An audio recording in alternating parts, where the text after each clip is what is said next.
Bura Qazax rayonudur. Hava marketdir. Saskıya baxdım. Görünən böyle vaxtı keçir. Bu satışdadır. Çox qəribədir. Yaxından baxın.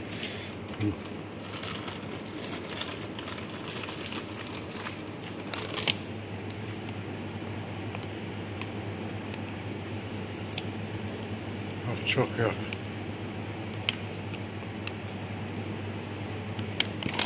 O, bu köhnədir. Bax, o da mən almışam, sonra gəl bax.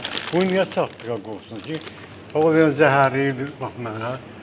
Mən o gün bax, bunu almışam, baxamamışam. İndi bax, onun çiçəkdir, bir bəlkəm gəlir. Bax, zəhərlənmiş bir şey belə.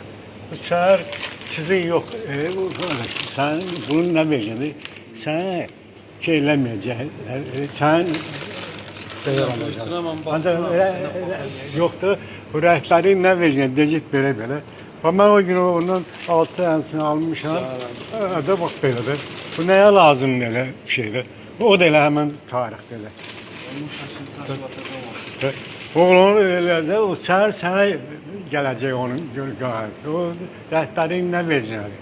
Bax, indi istəyirəm, bax, şey eləyim onu mən, bax, belə. Kimdir burada? Rəhbəridir burada, yoxsa gedibdir burada? Gedibdir. O nəyə lazımdır oğlum? Hatta cavansan sən, mən əsəbliyimdən mən şey eləyəmdir, belə. Dedim, bəlkə belə şey eləməyə odur. Gəlib baxıb görüm, görünəm belə vaxtı keçirir onun. Nəysə.